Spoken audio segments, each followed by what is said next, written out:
existed before then without having to do that. So it should not be a part of just the standard or rules. It should be. She sends that to you. This would be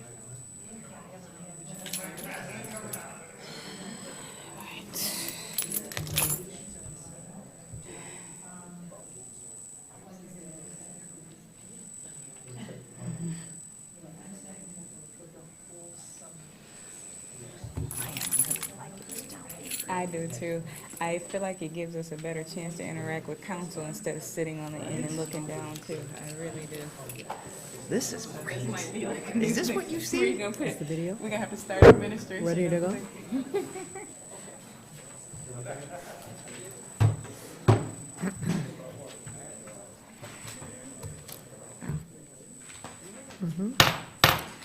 This Oak Park City Council meeting is called to order. Please stand for the pledge.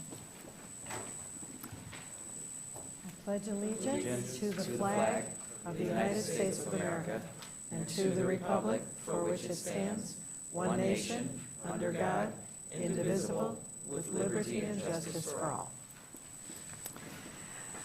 City Clerk Ed Norris, would you call the roll?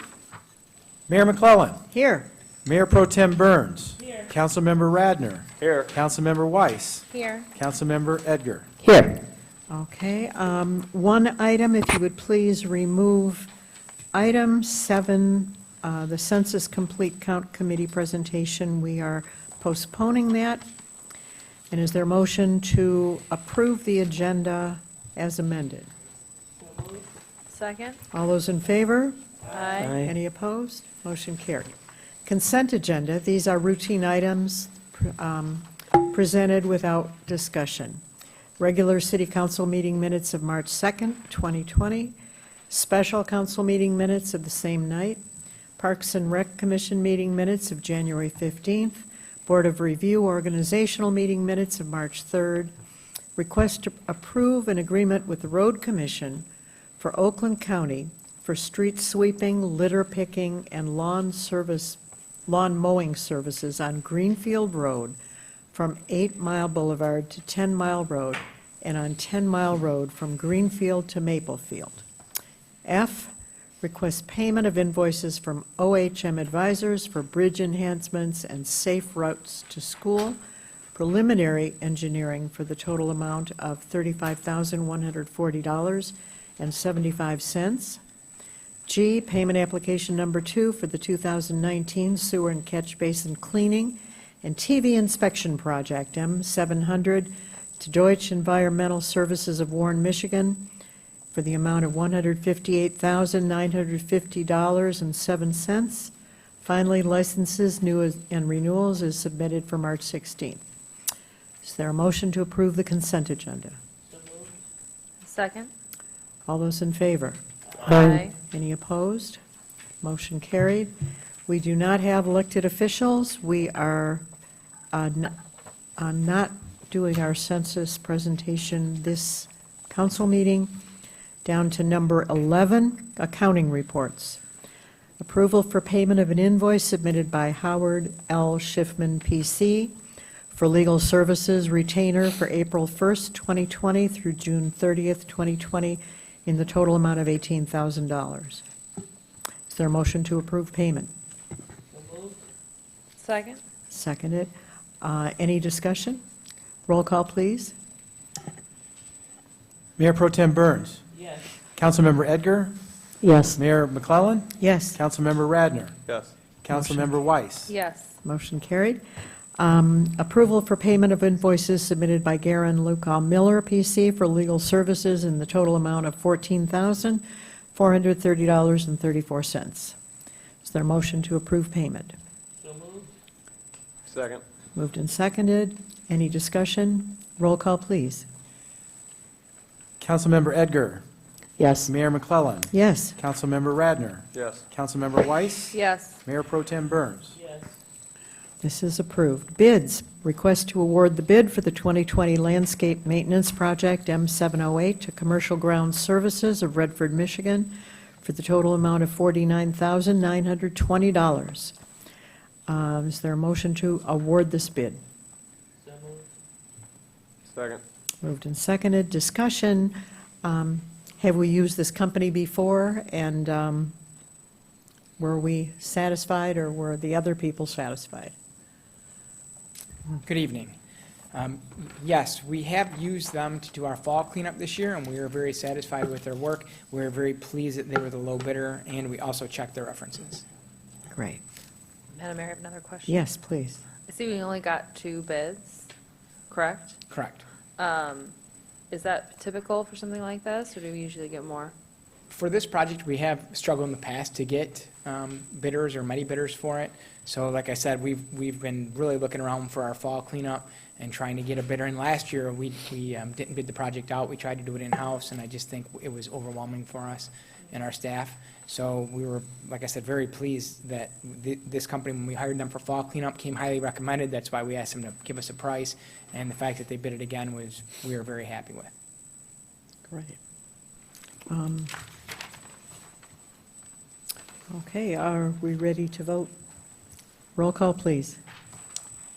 Mayor McClellan. Yes. Councilmember Radner. Yes.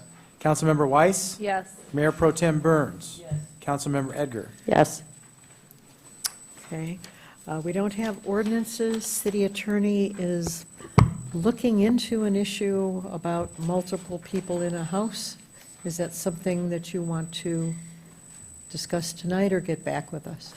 No, Your Honor, I'll provide you an update on that specific property separately that I received from Tech and Planning. I do want to give you a heads up, you're going to get an email. We have drafted revisions to the animal ordinance. There's going to be some amendments, but we're going to send you all the red line version so you have a time to study that before we produce it. We had it planned for the next meeting, but I think it's going to depend on what happens after this evening. So Super. those will be coming. Thank you. City manager. Thank you, Madam Mayor, members of council. I'd like to ask Assistant City Manager Kevin Yee to join me at the podium, please, for 15A. Thank you. Attached is a request from Expert Lawn and Snow LLC for contract extension for the 2019 landscape maintenance contract M697. Expert has indicated they would like to execute the final one-year extension of their unit prices for this project to perform the 2020 lawn maintenance contract M709. The contract allows for up to a 2-year extension. This project will mow and litter pick the lawns in city parks, grounds, and rights-of-way. Funding is available in the major and local street funds, water and sewer fund, and public works other parks budget for this expenditure.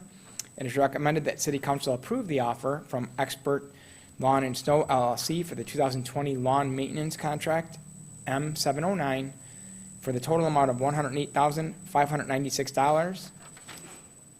Funding is available, as I mentioned, in the funds that I described. So moved. Okay. Is there a second? Second. Moved and seconded. Questions? Yes. Is there an advantage to extending the contract versus betting it out? Well, they were the low bidder, and they do require some supervision on our part, but we think that they do a decent job. We've been doing, have been contracting out lawn service for a number of years now, and they're one of the better contractors that we've had. So I do think it's good. They were the low bidder a couple of years ago, and the way prices have been going on just about every project that we bid out, I think that we have a good price here, and I think that we should continue it. Thank you. Okay. Any other questions? Roll call, please. Councilmember Radner. Yes. Councilmember Weiss. Yes. Mayor Pro Tem Burns. Yes. Councilmember Edgar. Yes. Mayor McClellan. Yes. Motion carried. Thank you. I'd like to ask Finance Director Sandra Crawford to join me at the podium. And before she speaks, Madam Mayor, members of council, on this one, we have a guest that I'll ask Director Crawford to introduce here in a moment. But 15B is another example. I have to take this opportunity to say this, another example of us trying to save our taxpayers' money. We currently have 2010 bonds that were issued for the facility we're sitting in. And I believe the current interest rate is about 5.25%. We think that we can do better and refinance these at a lower rate. And this is a debt service that comes directly from the taxpayers on their property taxes. So we didn't want to push off this opportunity. We have our guest here this evening, and Sandra's here to talk about it. Sorry. And I will introduce him. We have Jeff Aronoff from Miller Canfield, Paddock and Stone to go over the bond resolution with you all.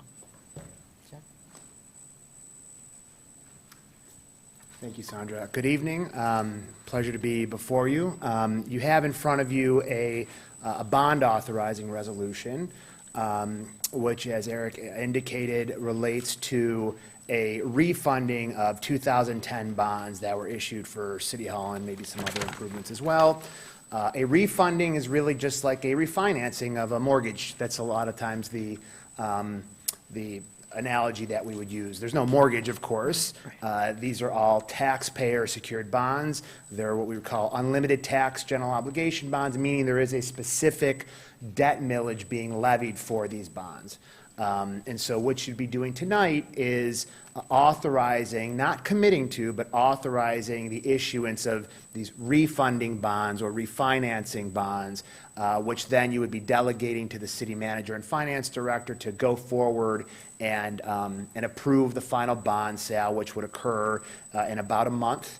Obviously, the markets are in all sorts of disarray, but this is a bit of an oversimplification. As the equity markets fall, a lot of times the bond market rises, which means interest rates to the issuers, you, lower. Now, there's so much volatility right now that no one can promise anything in terms of rates and so forth, but there are financial parameters that you would be authorizing in the resolution. In other words, while you are delegating the final sale to authorized officers in the form of the finance director and city manager, there's sort of a certain worst-case scenario that you are approving. In other words, if the financial circumstances or implications of the deal kind of exceed what you are authorizing here, they would not have the authority to finalize the sale unless they come back to council. I'll give you an example of a couple of the parameters, and then I'll stop and take questions because we don't want to get into too much detail, have your jaws hit the table with boredom hearing from a bond lawyer. But you have, for example, a parameter where the bonds can't be sold unless there's at least a 2% savings. Now, just to give you some context, that's a pretty standard parameter in the resolution. In a normal market, we wouldn't go forward, though, unless you had something like 6% projected savings. Your financial advisors, PFM, and their current projections that they've run based on rates of about a week or so ago had the savings projection at somewhere around 14%. So the interest rate environment that we're seeing right now is sort of unprecedented. In fact, these are tax-exempt bonds, and taxable bonds have a higher interest rate, but we're having municipalities refinancing what would normally be lower rate tax-exempt bonds with higher rate taxable bonds because the rates for everything are so low now that the timing is sort of right. So I think the comment at the beginning that we want to keep this moving forward and give your team the biggest sort of flexibility to act on market timing is important. And of course, as I said, there's no commitment to do anything. This is just an authorization to move forward. And with that, I'll stop and take any questions that you have. Madam Mayor, Yes, may I please. just, Jeff, if you could just, a couple of things. I didn't mention this, but I want to make sure this is accurate. I'm putting this in the form of a question. I mentioned that the current interest rate is about 5.25% for this. It looks like it goes up to 6.5% the following year and stays up there until 2027 and goes up to 6.75%. So when PFM was doing the saving estimate, the 14% was over the final amortization of the bonds. What was the total savings that they were just estimating? So the total savings that they're estimating right now is about 14%. So what do we have, about 10 million? So you're talking about $1.5 million in terms of dollars, roughly, in savings. One of the phenomena here that, regardless of anything that's happening in the market, when the bonds were issued in 2010, The final maturity is like 2036. So those last maturities, the maturities of the bonds that start to reach 5 and 6% are longer maturities at the time they were issued. When you go to refunding, even if interest rates were roughly the same, you're converting it into shorter term debt, which is naturally going to be a lower interest rate. In other words, bonds that were issued in 2010, the last year, the 2036 maturity, was a 26-year bond that someone in the market bought, right? And so they had to charge a higher interest rate just because of the length of that maturity. Well, when you go to refinance, your new bonds are issued in 2020. 16 years. It's a 16-year, right? So that automatically lowers the interest rate because it's a shorter duration. Everything is condensed in duration. So very often, bond issues that are, let's say, 20 or 25-year bond issues are refinanced after 10 years, regardless of what's happening in the market, because you get an interest rate savings from the shorter duration. In this case, that's compounded with a much lower interest rate environment. Are So- bonds selling? They are, but because of, they are. That's sort of the short answer. It's funny, though, with interest rates getting lower and lower, and with the stock market doing what it's doing, there is a migration into fixed income securities like bonds. There's been such a rush into the market that's disrupted the supply and demand a little bit. But the best I can tell you is that things are moving so quickly that it's sort of hard to say what's going to be happening even in a week. But the good news is the rates are still historically low. And if there's something unpredictable that happens in the market, the sale would just not go forward. Your finance team, both internally, your financial advisors, PFM, us as bond counsel, everyone is sort of working on this deal to ensure that it's timed properly, that you enter the market at the right time and only under the right conditions, to ensure that there's maximum savings to the taxpayers. I actually have a Part B to that in the statement too, but Part B is, can you explain, I know that, we've reached the 10-year mark, so can you explain, I don't think we're not going to be amortizing in the penalty to refinance early because of that, correct? Right, so these are what we call current refunding bonds. Typically, in the bonds that you have right now, have this provision. Typically, bonds are not able to be called for 10 years, not able to be redeemed for 10 years. If you redeem them early, there are costs associated with that. Now, I don't want to get too complicated, but the bonds you are refunding are essentially tax-exempt bonds, but to get technical with you here for just a second, they were actually issued during a window of time under the sort of Economic Relief Act 10 years ago, where you had what we call Build America bonds, or Recovery Zone Economic Development bonds, which are taxable bonds where the purchasers buy them at a taxable rate and you get a direct subsidy from the federal government.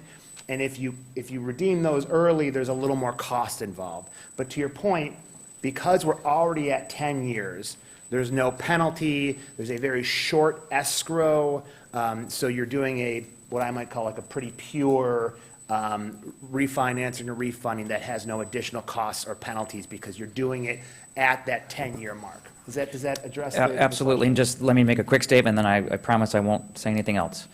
The other thing, council members, that should be noted, and I don't know if you have these numbers with you, I don't know why you would, but the county, we financed 2 million or so of the improvements that were made to the community center and library through the issuance, the county issued bonds on our behalf, using their AAA credit rating at the time. They are refinancing that debt as well. I don't know if that's been completed yet. Yeah, I'm working on that one too. You're working on that one. And Can it's you all speak to public, that? so I'm happy to talk about all of it, yep. So let me say this and then I'll stop talking. So combined with that, if there's a 14% savings over the remaining amortization for the bonds that we issued in 2010, there is a pretty substantial savings between the two because we're making a portion of the debt service payments on the county's bond issue as well. Yeah, I think what you're referring to, Eric, are these building authority bonds where you have kind of a lease arrangement with the county. Exactly. The county is in the process of refinancing those. They have a bond sale that's scheduled the 24th of March, and then they'd be closing early April, and that would save some additional money for the city as well. That arrangement is not one of these dedicated levy transactions. As we talked about a minute ago, this is what we call an unlimited tax bond, where there's a specific levy that was voter approved that kind of ebbs and flows with the debt service on the bonds, and it will lower a specific levy to the taxpayers. The county transaction is being paid out of city general funds under a lease arrangement, still a savings to the taxpayers, but more through a general fund relief type arrangement. Overall savings, just in two different places. Madam Mayor, Yes. I have a question. I'm sorry, your name again is Jeff Aronoff. Jeff Aaron. And this is Councilmember Solomon Radner. Nice to meet you. Hi, Councilman. Thank you for the presentation and for this memo. I take it you had something to do with putting together this memo? Yeah, my partner and I, Pat McGow, we try to work together. Okay, so you work at Miller Canfield? Yes. Okay, guys. You guys would be the bond lawyers under this agreement? Yep. Okay, now, I've never been involved in a refinance of a bond before. Sure. So I understand what the goal here is. Right now, we're locked in at a rather high percentage rate. It's about to get higher and then even higher again. How low do you anticipate the interest rate coming back at after we're able to sell these bonds? So it looks like from hard to predict, and your Right. financial I'm not gonna advisor hold would you to have would even have a more technical answer to it. But the projections last week had the interest rates. Okay, so there are interest rates that are coupon rates. They're the rates that are shown on the bonds. But that is not the full story, because there's a pretty complicated calculation of what the actual cost is based on yields and when the purchasers of the bonds pay for the bonds, they're sometimes paying premiums or discounts. So that stated interest rate that shows up on the bond, it's not always a perfect indicator of the amount that you're paying. But in this case, the actual rates that we would expect are somewhere in, I think the coupons, the stated interest rates look like they're in the 3% range. But what we call the true interest cost, which takes into account time and future value, right? A bond that's of a certain rate at a certain year would have a different yield or different cost than a bond that's of the same rate of a more current year. It's a very complicated calculation that's all done largely by computers, but your interest rate would be in the threes, what we call your true interest cost, which takes into account all of those sort of yield variations that come from different payments at different times, is something like under 2% right now, based on the projections from the financial advisors. So that's your total dollar amount, $1.5 million savings, about a 14% overall savings, with interest rates on the bonds that'll be in the 3 to 4% range. Okay, and the coupon rate that we're paying right now, 5.25. so is that the 5 1/4, or is that May I? that plus the true interest I don't know rate? if you have this right in front of you, but if you don't mind, I'll. Yeah, I take- don't have. I have it right here, the amortization schedule. The current rate is 5 1/4, and I misspoke earlier. It ramps all the way up to 7 by the end of the amortization period. What is our true, okay, so that's the coupon rate. That's the coupon rate, yes. So what is our true interest right now? Well, that's apples to apples, right? That'd be the Yeah, it It would be another 7,003. 2% or so. So we're really paying about 7.5%, 7 1/4, 7.5%. And then what this is going to do is knock it down to 3, which is really 5. That's the goal, at least. Yes, yeah, I mean, I wouldn't characterize the numbers exactly that way, because Fair you're enough. taking the Just getting the discounts for ballpark. yields and time, and the timing of payments and so forth. But yeah, the coupon rates are gonna go from something in the 6s and 7s down to something in the 3s. That's that sort of range. Okay, and then just because, how long is this process going to take before we actually have a sale in front of us that we could finalize? Sure, A month so or so just to be clear, the last action that the city council takes is today. This is what we call a delegated sale, where you would be delegating to the finance director and the city manager to finalize the transaction. There's a very important reason for that. With a refinancing or refunding, it is very time sensitive. The market can change, and you don't want to have to convene a meeting of the council to approve a sale. That has to occur pretty quickly, which is why we have the council approving parameters and then delegating to authorized officers of the city to finalize the sale. But the timing for that would be after this approval. There would be an offering document that would be published, we call it an official statement. It's kind of like a prospectus. It both markets the bonds to the market and also is a disclosure document that tells the good and bad story of the city. And that would occur, let's see, we're in mid-March right now. That would probably be early April. And then you would be selling bonds kind of late April, early May. Okay.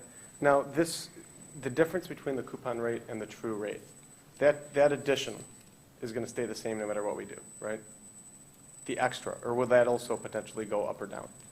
You understand what I'm asking? I'm not sure. I don't understand the To get question. from the coupon rate to the true interest. Right. So that extra 2%, we're calling it, is that going to stay the same, or is that dictated by something other than the sale? Or is that also going to fluctuate depending on how exactly the sale goes? If I'm understanding the question correctly, the relationship between those coupon rates that show up on the bonds versus what we call the true interest Yes. cost, that's a function of a number of variables. I would say that, and I can tell you a little more about what they are, I would say that will look roughly the same. The reason it could change is, as I said, it's a function of both the interest rates and the time. In other words, when someone buys a bond, when you're selling a bond, it feels like one loan to you, right? It feels like one loan that the city's paying debt service on. But the way bonds work, it's actually individual maturities being sold on the market. So someone or some fund or some investor buys the 2028 maturity. And that's the one instrument that they've purchased at a stated interest rate of 3%, right?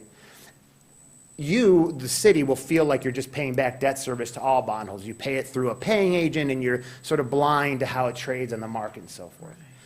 The relationship between that coupon number and that true interest cost is a function of, different bondholders that are paying different prices for the bonds and taking different interest rates for different years.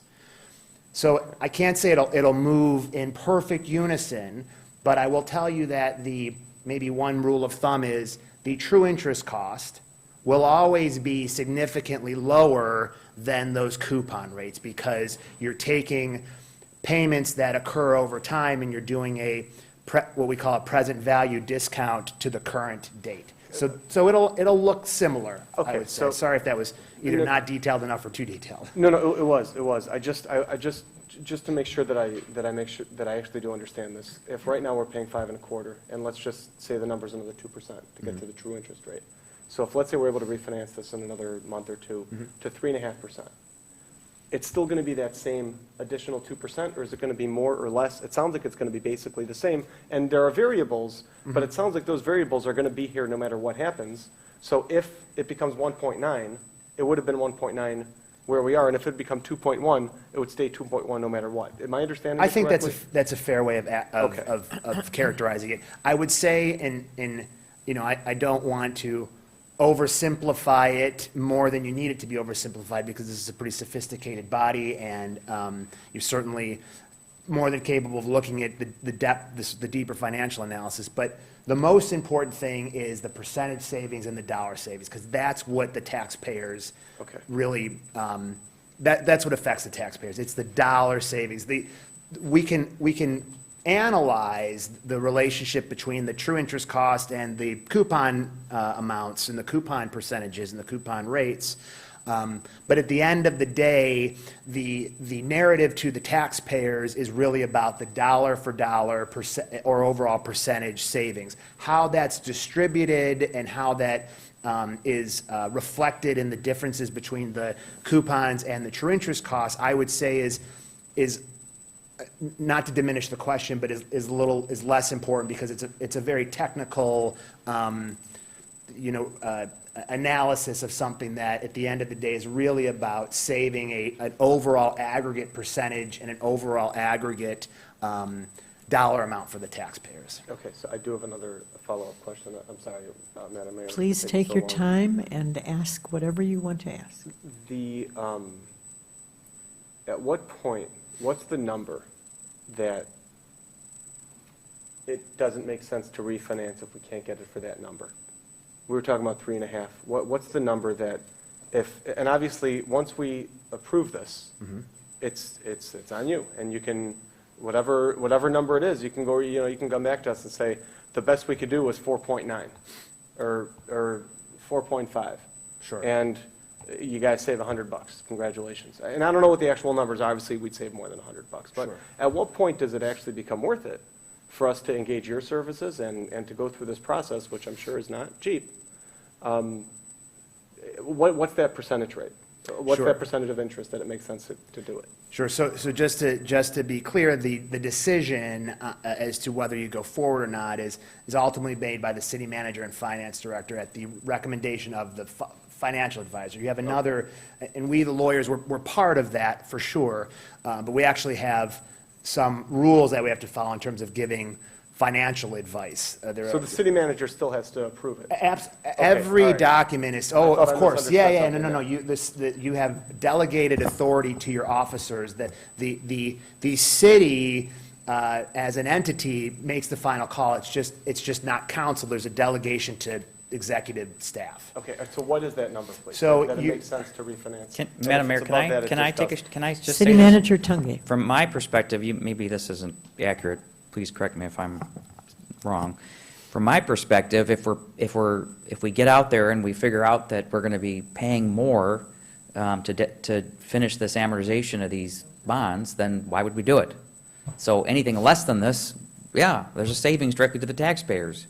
Sure, and to put a finer point on it, in the resolution, you have a parameter that the council's approving, where the sale cannot proceed if there's less than 2% what we call net present value savings, which takes into account all the fees to consultants and bond lawyers and so forth. Which page is that on, please? Because I'm looking at something else that seems to be at odds with that. I must be misunderstanding something, which is why I had so many questions. Sure. I'm looking at page 9 where it says interest rate.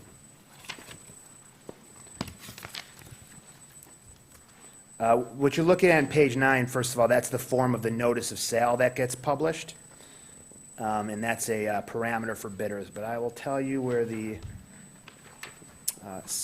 savings parameters are. So if you look, here's an sort of important part where most of the parameters are. If you look at page 11, I'm sorry, section 11, page 17.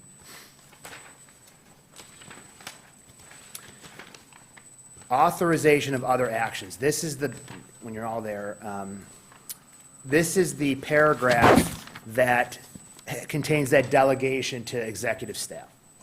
And it basically says, it cites the provision in the Municipal Finance Act, that's Act 34, and says, look, the authorized officers can make final determinations as to maturities and so forth. However, the interest rate per annum, and that 5% you may be looking at, that is the stated coupon rate. Again, no bond coupon could exceed 5%. We expect it to be much lower.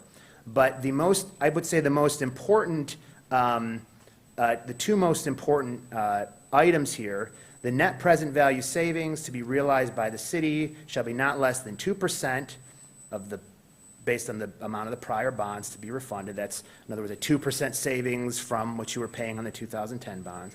And the true interest cost, that's back to this conversation we had a little while ago, cannot exceed 3.5%.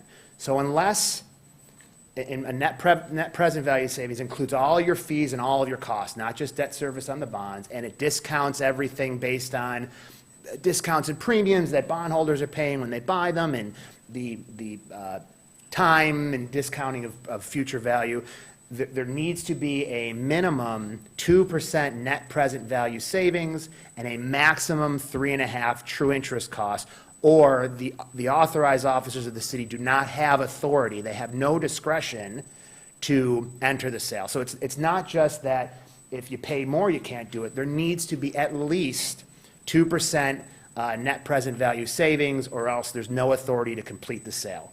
Now, the projections, and look, I think it's a practical matter, and PFM might have a different way of putting this, so I'm sort of speaking for the financial advisor momentarily, but they might say, look, if we're at exactly 2%, we're going to be looking at the market, because that is such a deviation from the projections that we have right now, which are multiples of that, 6, 7 times that.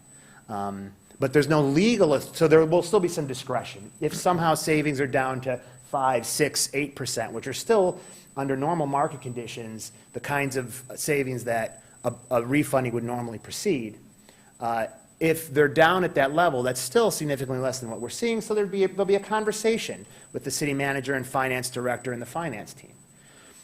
There's discretion at that point.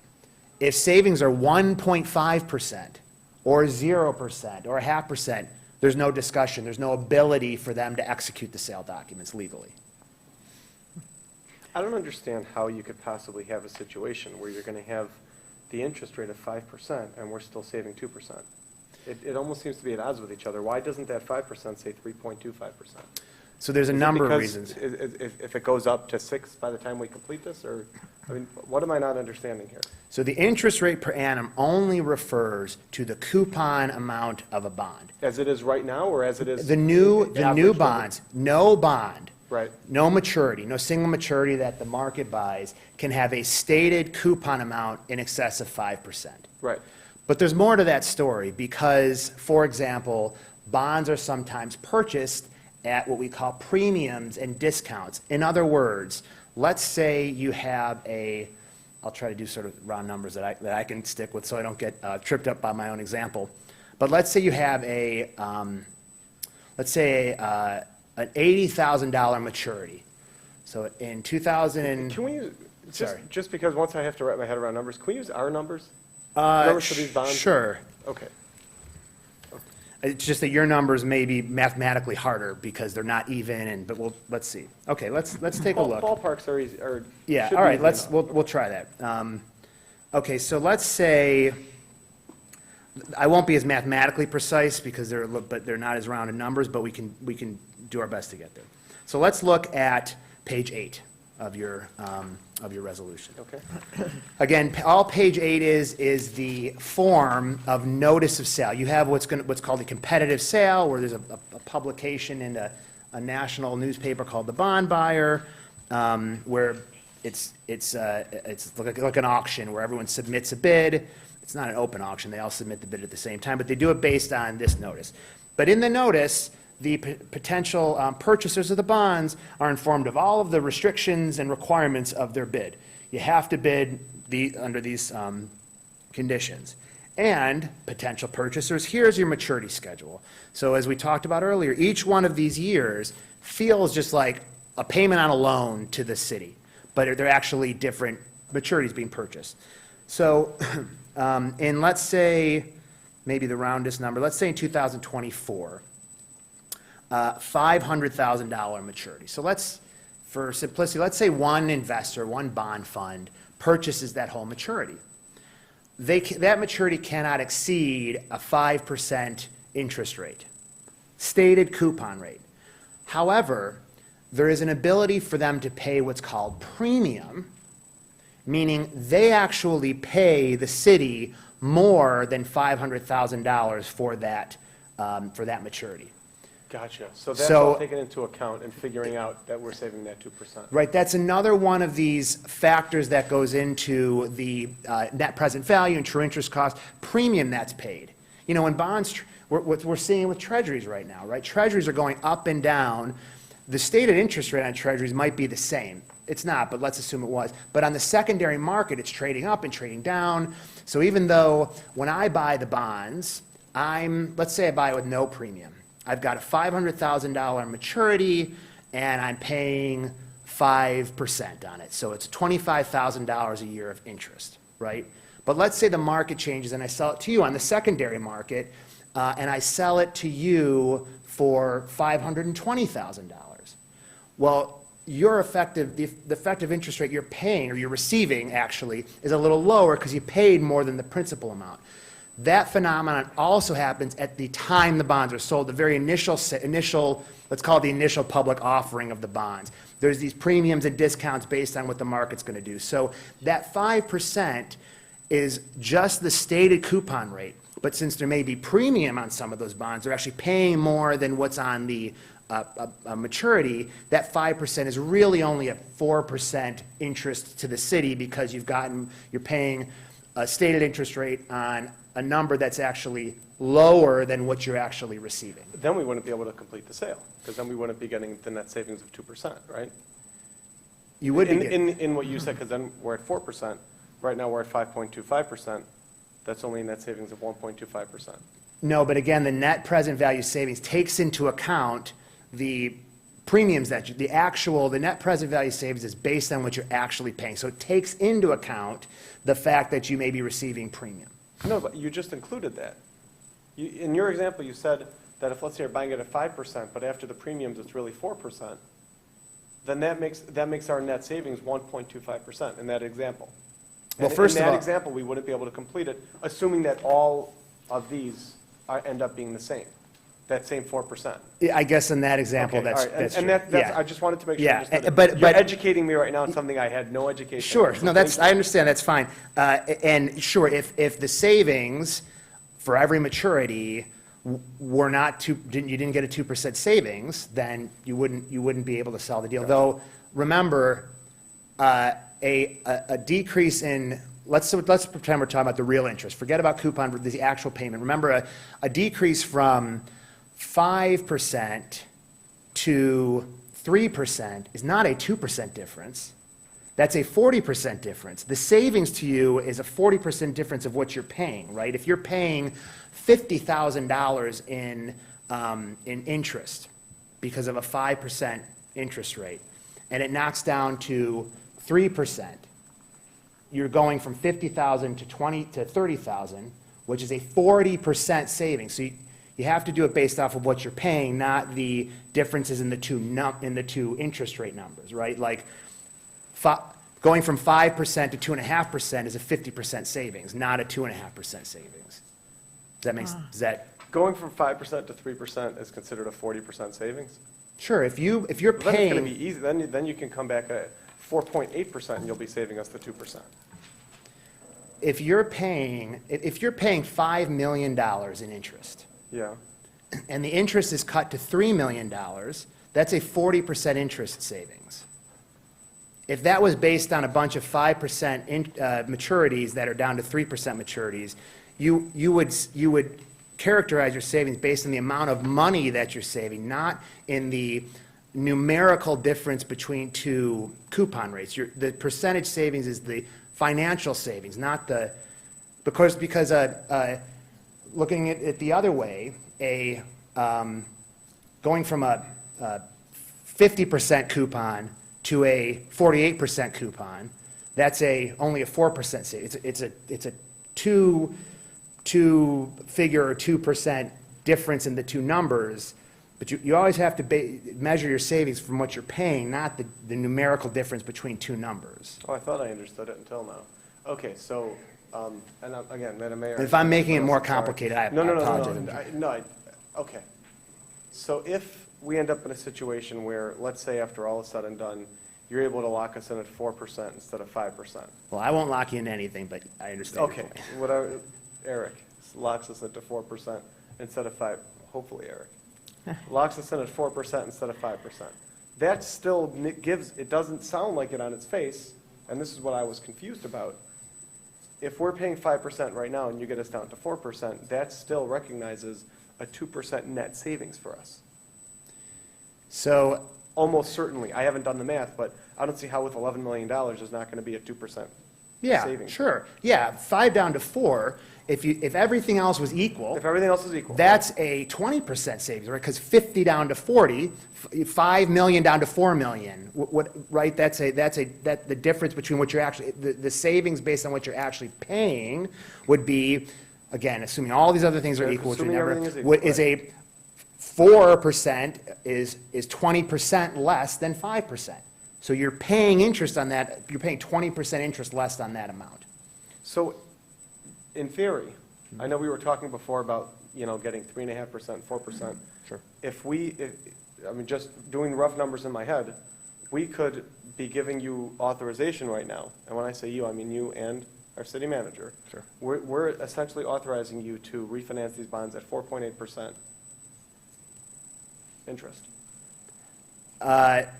Yeah, I mean, assuming that sort of basic, yes, I guess you Is could it say still that. worth it for us to do that? If we're at 5.25% now and we can refinance at 4.8%. When I look at a contract, I look at a contract the same way you look at a contract, because I'm a lawyer too. I assume worst-case scenario. I'm assuming what is the worst possible thing that you can do with this contract? And what I'm trying to think is what's the highest interest rate we can possibly be authorizing you to refinance these at? And it sounds like it's right on 4.8, 4.9%. So is it still worth it for us to do that? So the way you determine whether it's worth it, again, my recommendation would be not to focus on the interest rate, the stated coupon rates of the bonds, but that savings calculation. If you've got $1 million, if that 2%, I just don't have the actual numbers in front of me, but that 2% savings is probably $300,000 or something like that, okay? That's. Per year? No, that would be a total, the $300,000 total. is a total savings. So you're Okay. talking, that's. Oh, right, of course That it would would be be a, per year. that would be a modest savings. That would be a very modest savings. Look, again, it's legally authorized, and we do try to build in cushion. I mean, that is a standard practice in municipal finance, and this council needs to be comfortable that the worst-case scenario that you are approving is actually much worse than what we expect. We don't expect 2% savings. No one expects that. We expect multiples of that. And I think if it was close to it, there would, even though there's savings and there's legal authority to issue the bonds with a 2% savings, saving a few $100,000, which has meaning to the taxpayers, there would need to be a discussion with the financial advisors and the finance team at the city. There's no doubt. So this body does need to be comfortable that it's approving a worst-case scenario that is worse than the market case that we're looking at right now. But in terms of legal authority, there is legal authority for the authorized officers of the city to go forward to save the city a few $100,000, even though the projections are several multiples of that. Okay, and then, I'm sorry, can I have one City more? Manager Tungi. I just wanted to state this, by the way, in my tenure, if we're allowed to go forward here, this will be our third refinancing project. It looks to me like the principal remaining from this year going forward to the full amortization, 2036, is $10.775 million. I have no doubt, given, and this is just me, in my opinion, but you're being very kind with your words, if you will, or very, very safe, I should say. There's no question the bond market is going to be, lucrative right now for this refinance. So I have no doubt, we say, 14% overall. I have no doubt it'll be higher than that. I think this is the perfect environment with the turmoil and everybody rushing to the bond market and that being more attractive. We did this in 2013, I think it was, Sandra. We refinanced our 2003 issue. Street bond. Street bonds, there you go. And in very, very similar terms. And we got, I think our rate was 1.9%. And I feel like I was back in business school just now, by the way. And I don't know if that was the coupon rate versus the actual or whatever, but, we're talking at 14% overall savings, because that's what we really care about, is the taxpayers getting a savings, because this is passed on directly to them. Absolutely. You're talking about $1.5 million in savings. This is interest going to some far-reaching financial institution, no disrespect intended, that you guys and our residents don't have to now pay. So that's what our focus is. And again, just to make you more comfortable, we've done this a couple other times. I'm not concerned about at all. Mayor Pro Tem Burns. I have a comment. When you guys first started talking, I instantly understood, because I do recall when we did this a couple of years ago. We were just giving city manager and our financial director authority to sell these bonds at a different rate, and they just have to operate within a certain parameter. If we don't get a surplus on one end and pay lower on the other end, they just aren't allowed to do it. But when you guys started talking, you really confused Carolyn? me. Now I'm concerned. Carolyn, you got to talk into your mic. Pull it closer to you. Okay. Now I'm concerned, because before Councilman Radner, no offense, and our presenter got into the Weeds. nutty-gritty details. No, we were in the weeds. They are down in the dirt underneath the ground. And I was not concerned, but now I am. You know what's interesting about that? After getting down into the weeds with you, I'm no longer concerned. Well, I mean, My questions have been answered, so we- I'm ready, I'm ready. I am Yeah. you are this body is my client. So you should all feel comfortable with, if there's two separate conversations if there's 5 different conversations we need to have to answer specific questions. I'm working from home down the street in Huntington Woods. I've got all night, so I'm happy to have the conversation to get us back up out of the weeds if that addresses your concerns. Madam Mayor? Okay. Councilmember Regina Weiss. I just wanted to comment, based on everything that I've heard, and understanding that what we're approving is for to designate our city manager and our finance director, Sandra Crawford, to make the final decision on whether or not to refinance above 2%. I'm confident in their leadership in making that decision to make sure that they do what's best for our taxpayers and our city. So I feel comfortable based on what I've heard so far. Right. Can I ask one last thing? No. Sure. Because Regina's right, and I was going to get to that at the end. I think we all trust Eric, completely and fully. I mean, there's nothing we wouldn't trust him with. But depending on how long this takes, and depending on what happens at Royal Oak tonight, and depending on, it's already 8 o'clock, I don't know, depending on how long it takes to go through with this, we could be authorizing somebody who we don't even know that person's identity right now to sign on the dotted line. Do you both have to sign off on it? Either one can. They're both authorized officers.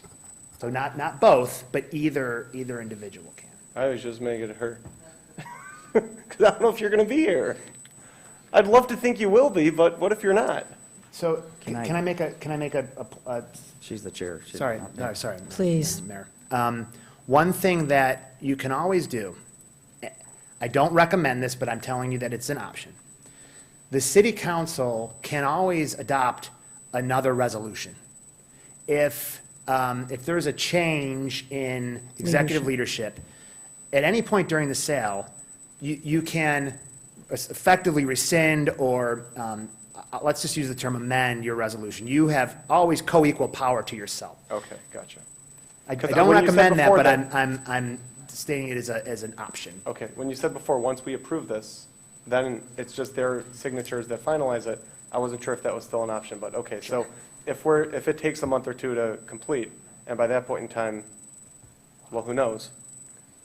We could always just say at that point in time, we can phone in and vote. That was a joke. We can call a meeting and make whatever changes we need to make. Ms. Duff might have a comment or two about that. City Manager Tungate. Well, thank you for your kind words.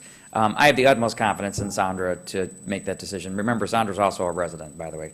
And then also Kevin, if that comes to be, in making a decision like that. So I have no question whatsoever about their ability to make a question. If you won't feel more comfortable with us coming back with the terms in supporting a resolution, we could do that. I don't see any harm in that, I guess, but I think we should approve it now, as is, and then if something. If you do anything, then we can always revisit it then, depending on who fills your shoes. Yes, please, I just Mayor wanted Pro to Tem. say I was not concerned about the abilities of city manager and the financial advisor. I was just concerned with the volatility of the markets markets. and the bonds and all the different variables that you guys brought up. One question. If the market just goes even more crazy, and for some reason we can't get a good deal, how much does it cost us? It costs you roughly zero. So all of your consultants, bond counsel included, your financial advisors, we get paid a flat fee at closing out of proceeds of the bonds. So, Okay, so it doesn't cost us if it doesn't work? no, there will be some costs, like there may be some printing costs and those sort of things, but the main the consultant costs, your big fees, are paid out of proceeds of the transaction. They're already built in to the financial analysis. You don't pay That's- them unless you close. I'm very comfortable then. Any other questions, issues? I don't think we have I have nothing to say. a motion, correct? Ed Norris? No motion. We need a motion So moved. authorizing the 2020 unlimited tax general obligation refunding bonds, and who moved? I did. Okay, Regina Weiss. And is there a second? I'll second. Solomon Radner. We've already had quite the discussion. Are we ready to vote? Roll call, please. Councilmember Weiss. Yes. Mayor Pro Tem Burns. Yes. Councilmember Edgar. Yes. Mayor McClellan. Yes. Councilmember Radner. Yes, thank you for the education. Thank you. I think that to explain it so clearly, you have to really understand it so deeply. So I was impressed Agreed. by anyone who can explain a financial oddball thing, and I get it. Thank you, Madam Mayor. Thanks, Jeff. 15C, I'd like to ask Director Stasiak to join me at the podium. This is our grant application, one of two, actually. Thank you. Good evening. I'm here tonight to request support for two DNR grants. The first is the Michigan National Resources Trust Fund grant, and the second is the Michigan Land and Water Conservation Fund grant. We applied for both grants, thinking that we would receive possible funding through one of those grants, and knowing that we would only receive funding through one of the grants as opposed to the two of them. But we just felt our chances were better to apply for both grants. As part of our 9-mile redesign project, the city has been actively pursuing grants for the construction of the Linear Park and Connector Park on the green belt located on the south side of 9-Mile Road between Scotia and Rosewood. The Linear Park will include pedestrian and recreational amenities, as well as public art and a connector park located in the vacant lot adjacent to the green belt east of Scotia. The connector park will include amenities for all ages and abilities, and will assist in our goal of transforming 9-Mile Road and offering equitable, accessible to recreation amenities across the city. We are seeking funding for this project through the Natural Resources Trust Fund grant in the amount of $100,000, with a 50% project match from the city. The total cost of the connector park is estimated to be $200,000. Funding in the amount of $100,000 has been budgeted and is available to the connector park in the Public Improvement Fund. It is requested that City Council approve a resolution of support for the city's application for the Natural Resources Trust Fund grant. Okay. Is there a motion to that effect, to approve? So moved. Second. Okay. Discussion or questions? Very exciting. I hope one of these does work. What are your all ages and abilities plans?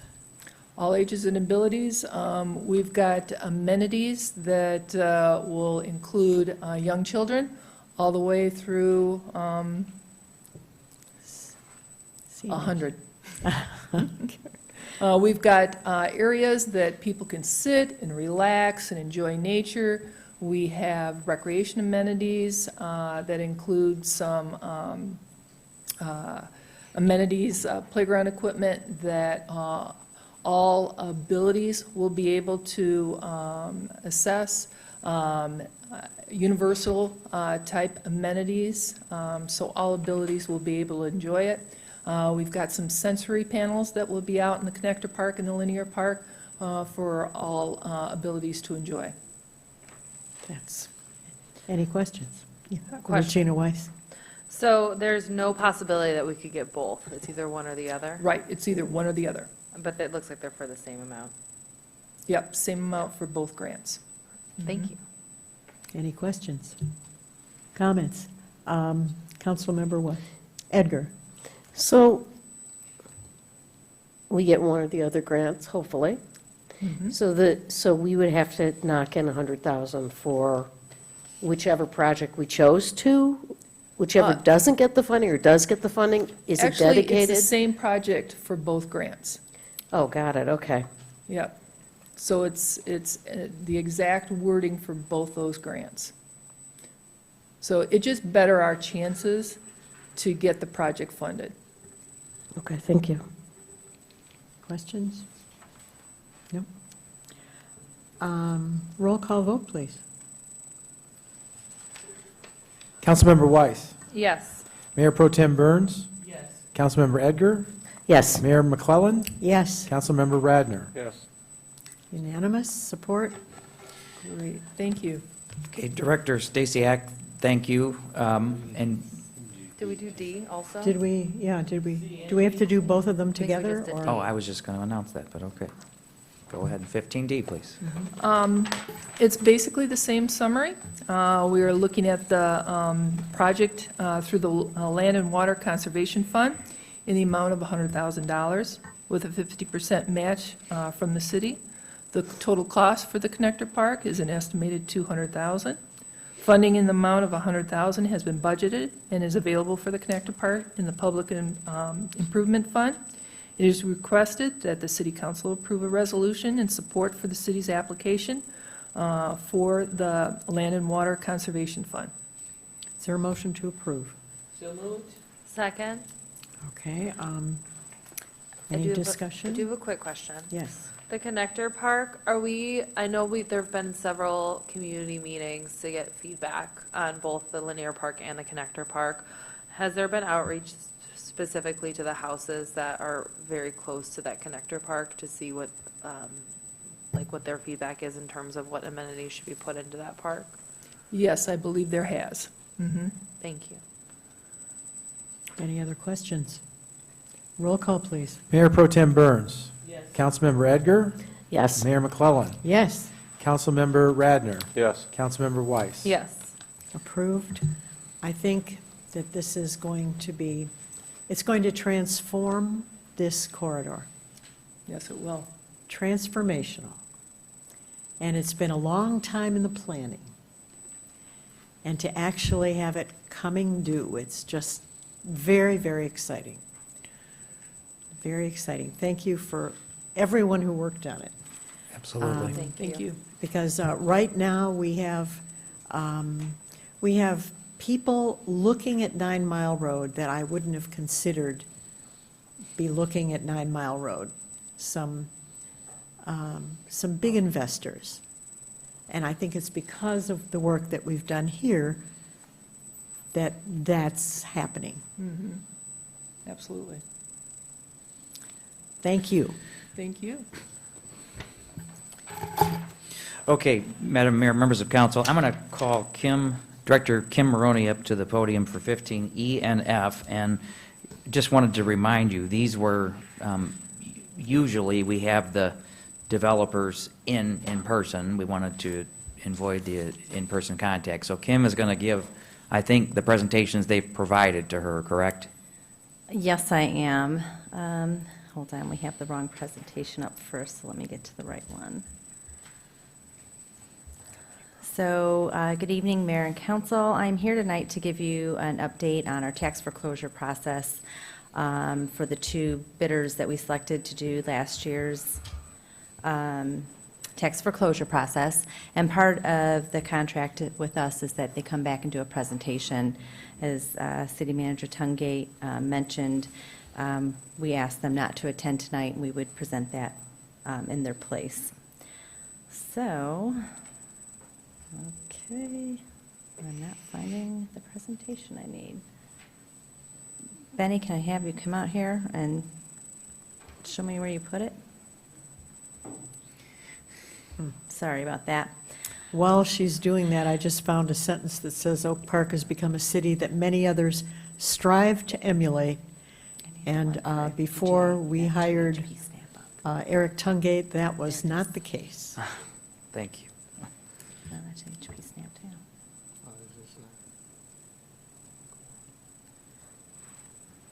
down. One of the letters in front of you that you were referenced, Mayor, is FPJ Investment. So they've been with us in this project for the last 5 years, which is when the program began. What was their original name? It was Gosh, he's had so Global. many now. Global Realty, Global thank you. Realty, yeah. But he gave a letter, since he couldn't be here tonight, which you all have a copy of. But there were two things that I just wanted to highlight in that letter. One is that he's benefited greatly from the strong leadership within the city. And when they began the program 5 years ago, home values around the $40,000 range, and now they're selling homes for $190,000 plus. Wow. And the other thing I wanted to highlight too, which he really wanted to give the news himself, is as a token of his appreciation and the ongoing commitment to the city of Oak Park, he is donating $20,000 to whatever cause charity the city manager Tungate feels is appropriate. We've been discussing with him doing a patronicity grant to fund some of the projects on 9 Mile Road. That allows us through the RRC program to get a 50% match up to $50,000. So if he donates the 20, we get an additional 20 from the state of Michigan. So, of course, with City Manager Tungate's permission, that's how we'll move forward with that. So last year, in his projects, he put into the homes new flooring, kitchen Can you cabinets. just back up 1 minute and show Sure. me what a patronicity grant is? Because we're RRC certified, we can get a patronicity grant for any project essentially that follows their guidelines, a 50% match up to $50,000. And we can apply for them as many as So this is why we went we. through all of that and jumped through all those One of the hoops. reasons, yes. And this is the grant from, is it? It's through the MEDC. MED, got Yep. it. So this is the matching funds, Correct, because we were awarded because we're a certified. redevelopment-ready Yes. city. Mhm. Ah. Okay, so he wanted to highlight some of the things he did in the homes. He added new flooring, kitchen cabinets with granite countertops, new appliances, updated the bathrooms. The interior and exteriors and basements were all painted, and exterior renovations. He did have some challenging issues that he needed to address.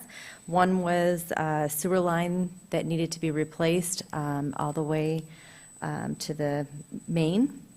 They do check those in every home that they get, and when need be, they do replace them. So one of them this year, they did have to actually do the replacement.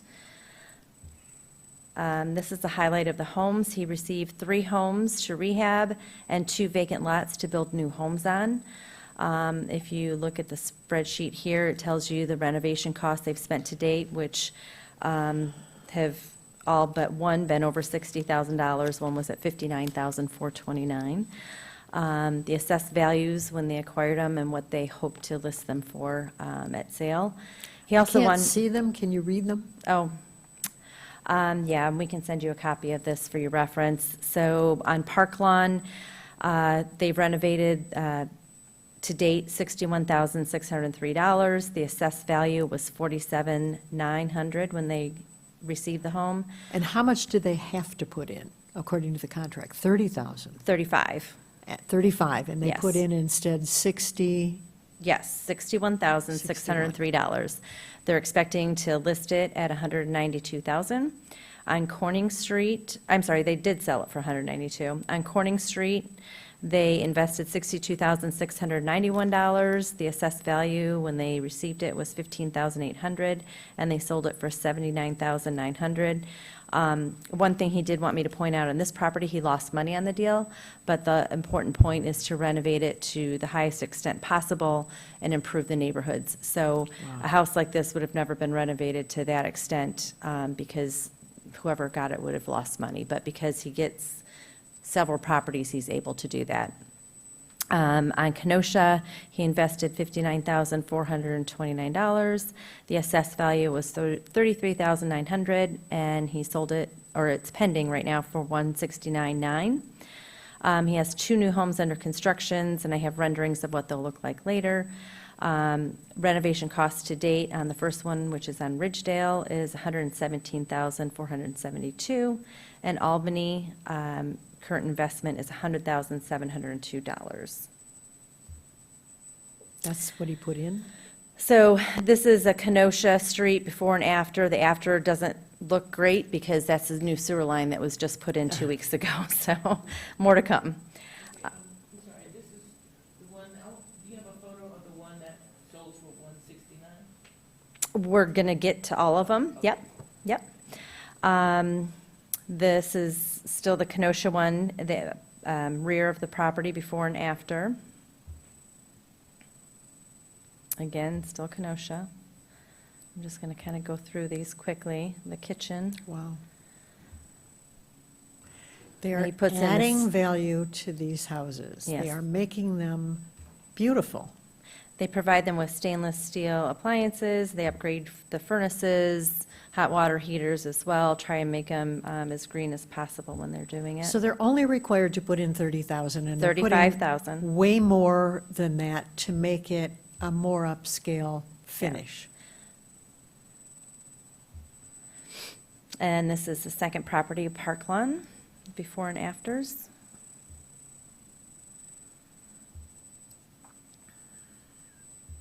As you can see, they get them in fairly rough shape. Plus, they have to go through the eviction processes as well.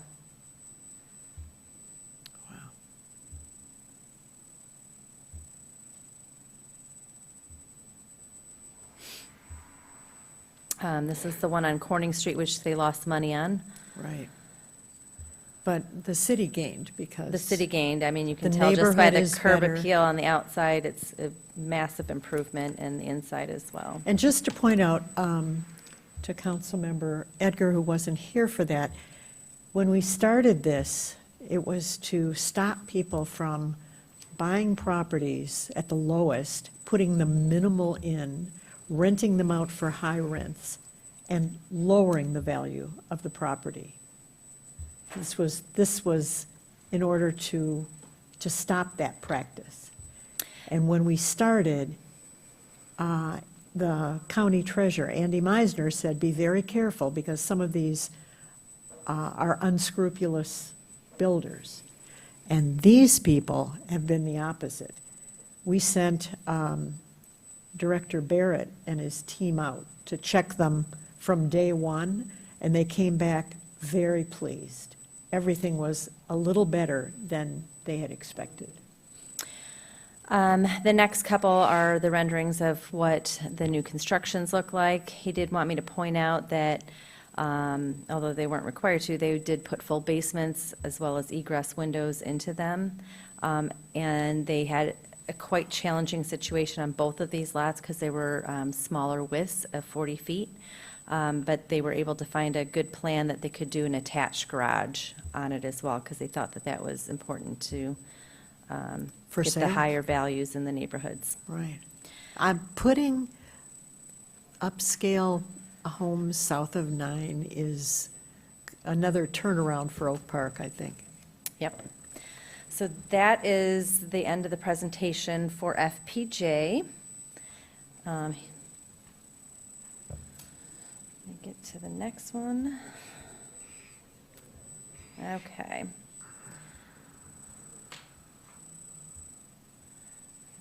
And are you ready for me to move on, Eric? Yes, please proceed. Sorry. That's okay. So the next agenda item is to go over the HP Snap investment. They are a new company that we're working with for the first time this year. I did give you a letter, but the letter is not similar to the one from FPJ. Their letter is because of one of the properties they received. It was a difficult foreclosure because the person in there was somewhat handicapped, so it took a little longer to evict this person, and they really helped them along. And the person who was evicted, their sister wrote this letter to HP Snap, and he just wanted you to have it for your reference. So I am providing that with you tonight, since he was asked not to be here. Sorry about that. Respectful and kind manner. This is beautiful. So the company profile for HP Snap, they've been around for a long time, have quite a few employees, work in several communities. They've rehabbed over 750 properties and invested over $30 million in Wayne and Oakland counties. They've made significant investments in other communities to date. He was supposed to send me something as proof of what he's done for the city of Oak Park as his commitment and dedication to the city, because that's one of the things that we look at. He mentioned that they have donated to some veterans group, but he did not provide it at that time. So that'll be something we'll look towards as we reevaluate them for the upcoming year. And if I do get anything, I will make sure to forward it on to council. They invest in their young professionals. Most of their workforce is under 30. So they received only 3 properties. The first one was on Webster. The rehab is complete. It's currently listed. He's hoping to sell it for $185,000. We sold it to him for $27,895, and he has invested $62,000 into it. On Roanoke, it's 90% complete. They hope to list it by the end of March. Currently, they've invested around $53,600, and we sold it to them for $21,538. He did not provide us with an estimate of value at this time.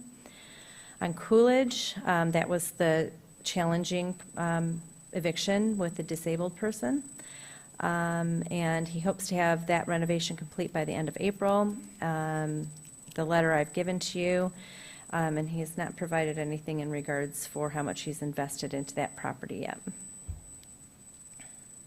He did want me to mention that one of his employees, her name is Charita, she has been signed with 8 episodes of HGTV, and they're trying to highlight in 8 episodes tax foreclosure rehabs within the Metro Detroit area.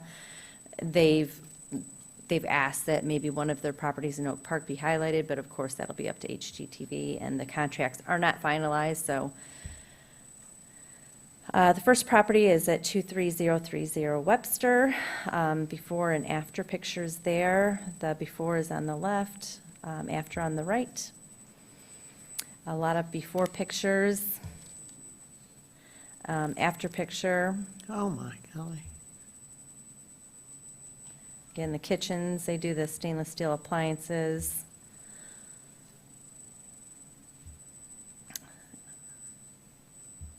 Nice upgrades in the bathrooms and kitchens. On Roanoke, before and after.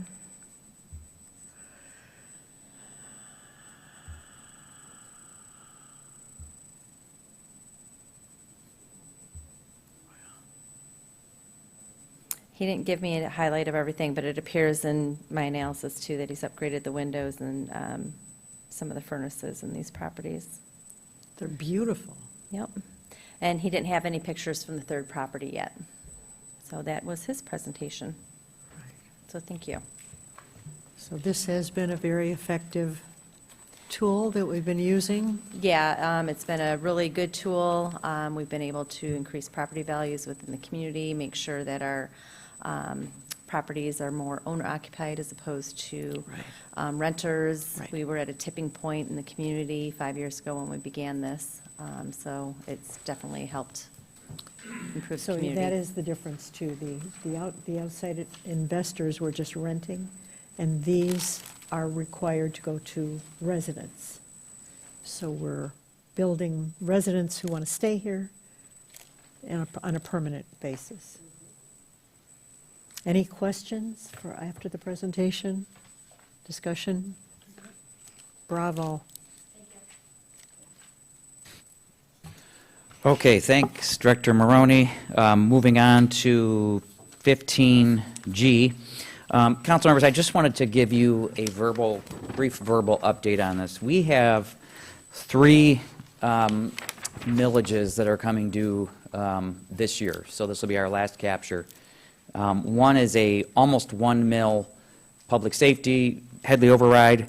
One is a half-mil recreation millage, and the other is a library half-mil. These will all need to be either renewed or, let them vanish, and it's entirely up to you. So I'm going to bring that to your attention. If you're asking me or wondering, there you go. There's the chart. You can't really see that very well, but the highlighted sections are the ones that are coming due. Those, you'll notice, are not exactly, in public safety, not exactly 1 mil because of the rollback. So, council needs to decide if you're interested in a straight renewal, which means you'd have to put it back on the ballot in either August or November at the current millage amount, or B, if you want to not put it on at all, or I guess C, if you want to put it on at a different millage amount. And so I'll be bringing that back to your attention very quickly here. Are there any questions about this? Your recommendation? Well, I recommend that you definitely put it back on there. I mean, these are, for recreation, for the library, and for, obviously, public safety. I mean, these are essential services that my recommendation would be to put it back on at a straight renewal. Straight renewals pass at a much higher percentage than new taxes or higher taxes, obviously. So that would be my recommendation. Excellent. Madam Mayor? Council member, yes. I just had a question. It says that the mills are set to expire after levy on July 1st, 2020. Does that mean that we will no longer have funding for them after that date if we don't renew them? It means that the July summer tax bill will be the last capture, and then in the July 2021 tax bill, it will come off unless it's renewed. So we could put them on either August or November and not be without funding. Is that correct? That is correct. And I would recommend that you put those on August, so, in the event that there's a vote that's not good, you have the option of putting it back on in the general election. You're going to have high turnout in both of those. Obviously, I think it's important that the public realize that, there's straight renewals if you decide to go that route, not raising taxes, keeping the status quo. And again, with one of those especially, the public safety one, those are essential core services that we have to provide. Right. But I want to start the conversation now, so I'm telling you this very early on. And then, Madam Mayor, if you don't mind, I'm going to go right to my favorite topic, the coronavirus update. I feel like I have it almost, because I've spent the last, 48 hours here with this thing. We had a special meeting earlier tonight, and I wanted to just really quickly go through a couple of things that council decided. One, we have declared a local emergency. It's important to know that we've declared a local emergency to, put ourselves in the path of possibly receiving assistance from the federal or state governments. The city has been authorized to close all public buildings from March 17th through April 5th. This excludes public safety. Obviously, we're going to continue to staff public safety and provide those essential services. Non-essential staff during these closures will be asked to work from home when they can. We're also going to be asking that all boards and commission meetings be suspended until after April 5th. That is with the exception of the Board of Review, which we have to do in order to certify the tax roll coming up. We are not going to do water shutoffs for the next 30 days for occupied premises, and anyone who has an occupied premise whose water is currently shut off, we're going to be turning it back on if it's not done already. We are encouraging all of our bill payers, water bills, tax bills, whatever it may be, to pay online. And the city is going to offset the vendor transaction fee from official payments that you are charged in order to pursue that luxury to pay online. You're going to have to pay it initially, and then we will be reimbursing you for whatever amount that is through a credit to your account. We're also going to suspend late fees and penalties for the next 30 days. And we are, two more here, the city's water department is not going to be doing any in-home appointments, and we're not scheduling any new routine home visits for leak detection or other services. And that's the same with the building division, with the exception of commercial buildings and exterior inspections. We are not going to be doing interior residential inspections during this time. Tonight, I have released my first video to the public that went out as we were in this meeting. We recorded that earlier today. We're going to be pursuing some more videos as things change. I fully expect they will. Obviously, we're following the guidelines as given to us by the state of Michigan and, of course, the President of the United States. I highly recommend all of our residents go to the CDC's website or the Michigan Department of Health and Human Services website for more information. But then lastly, I would just ask that our residents and business owners take this very seriously, because the one thing that we can do by limiting our interactions, as hard as it's going to be, is to flatten the bell curve. This is here. It's going to continue to happen. There is going to be more incidents of this, especially as these testing kits become more available. What we can do is maintain social distancing requirements of 6 feet and follow the CDC guidelines so that we can just flatten that bell curve a little bit and we don't get into a situation like they are seeing in China and especially in Italy, where today I saw on the news today there were 349 deaths over the last 24 hours in Italy. Those are some shocking numbers. And so we're going to do everything we can to guard against that happening here. So if you have questions, there's plenty of resources. Certainly if there are children who need food, seniors who need assistance, you can still call the city numbers, and we will be answering those calls as they come in. There will be people here doing their jobs still, but the facilities themselves, that includes recreation, the library, the community center, City Hall, those facilities will be closed. And with that, unless there are questions, that completes the city manager report for this evening. Thank you, City Manager Tunge. Anyone in the audience here with an issue? Please come up and give us your name and address.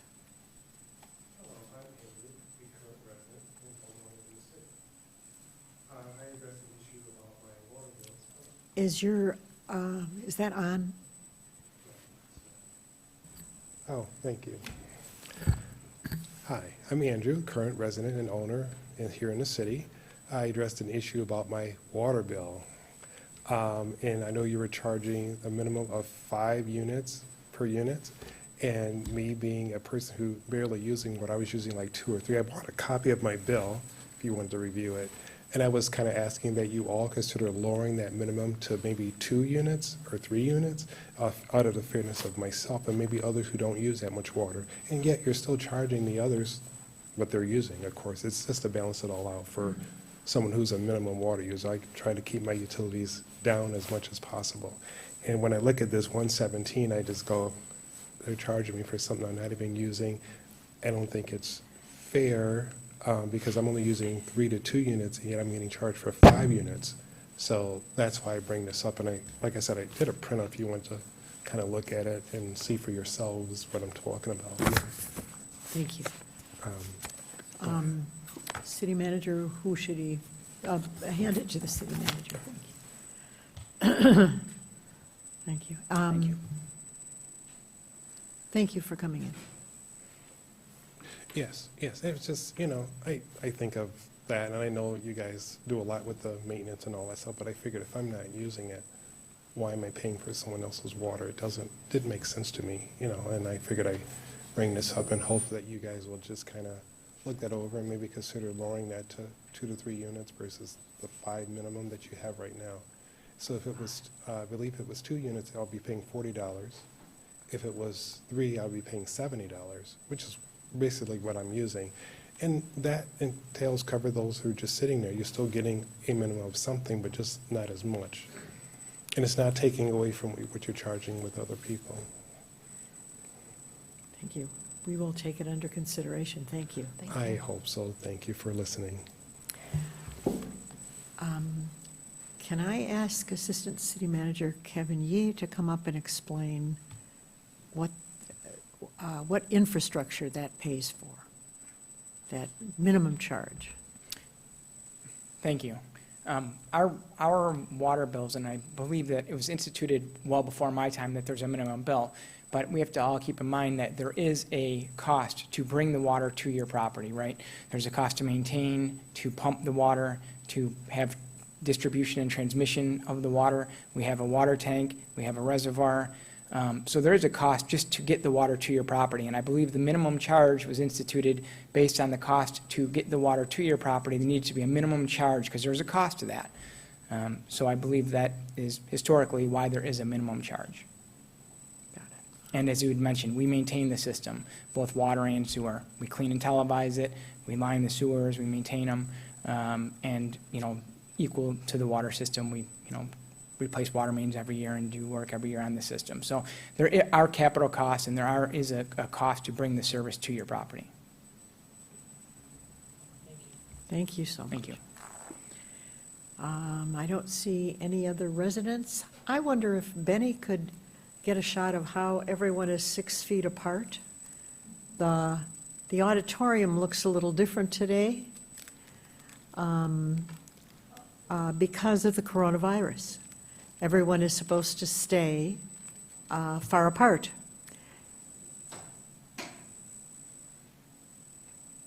And as you see, the audience area looks pretty different because we take this very seriously and hope you do also. We've made arrangements for City Council to call in if we are required to shelter in place. And we've taken a lot of emergency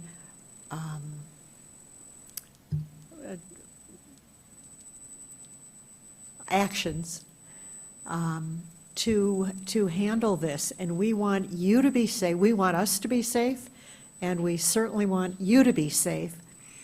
And studies have shown that the most effective thing is social distancing. So the more you can stay in your house with your family and not go anywhere,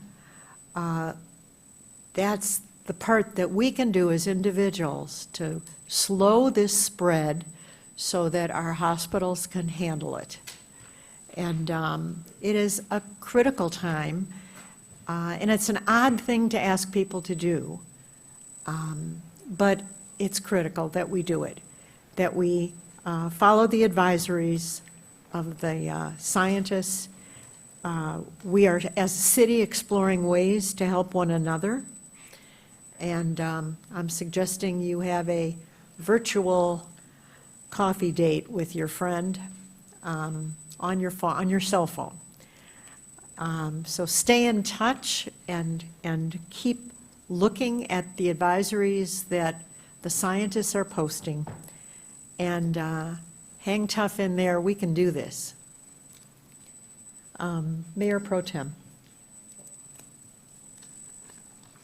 Thank you everyone for coming out and tuning in.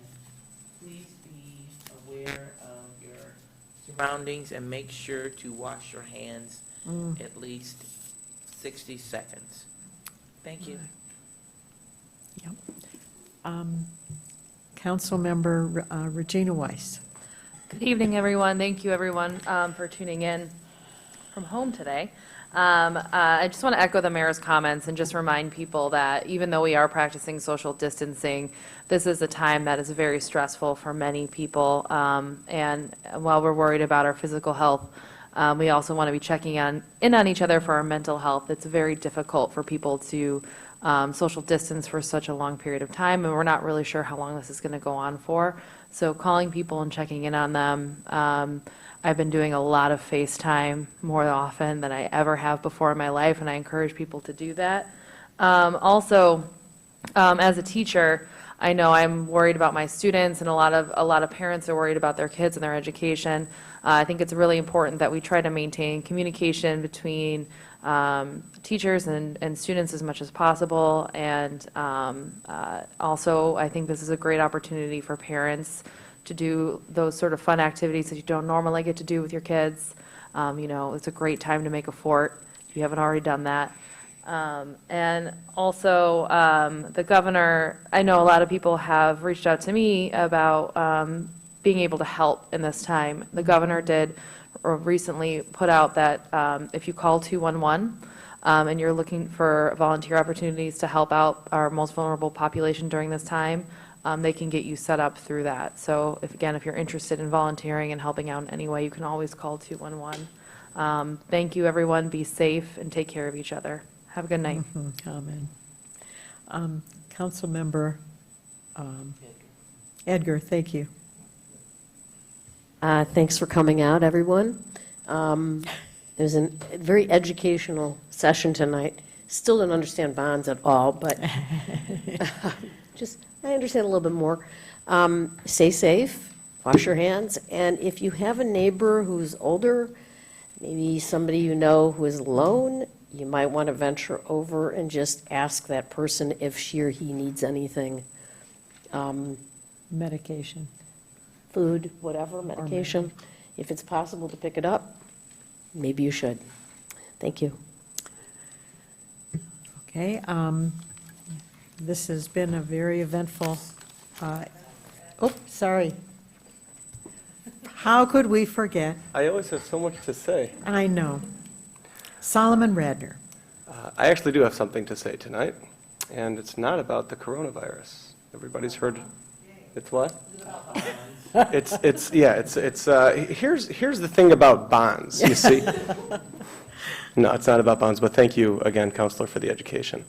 Actually, the thing that I want to say is I want to bring something to everybody's attention.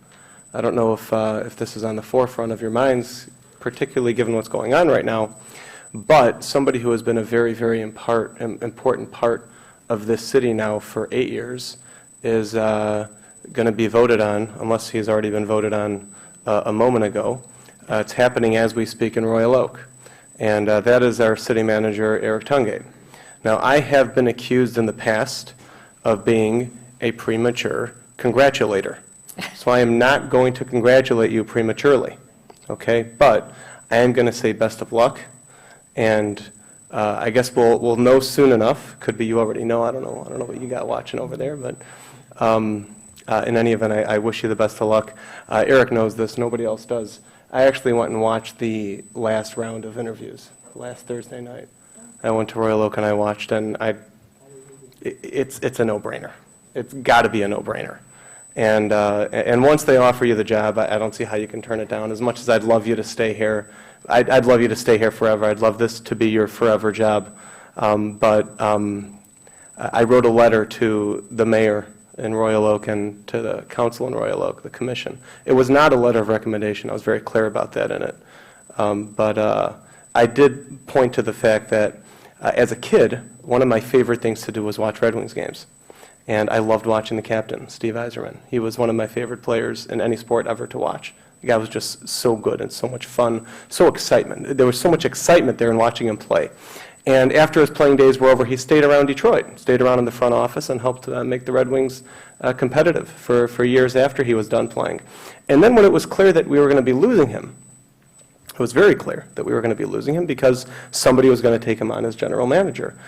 It was at least a little bit, the moment was bitter, watching him leave. Watching him go to Tampa Bay, which is a team that I also enjoy watching succeed, kind of sweetened the moment a little bit. I'm sure you've been offered lots of job offers that you haven't told us about and lots of unsolicited offers that we never heard about. This is one that I know you're thinking about seriously, and I know this is one that it would be a tough one to turn down. I know that. We also all, I think, I don't like to speak for everybody, I think we all love Royal Oak too.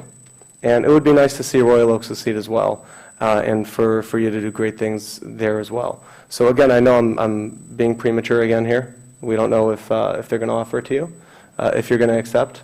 But just in case, I wanted to go on record before anything was official, that I sincerely appreciate everything you've done here, and I know that I will certainly miss you if you do leave. So thank you. This is probably the longest I've ever spoken at any city council meeting. Thank you, Madam Mayor. Thank you No, all. I've spoken longer? Thank you all. Oh, today about bonds, yeah. Yes. Thank you all for coming. There being no further business to come before this council, this meeting is adjourned.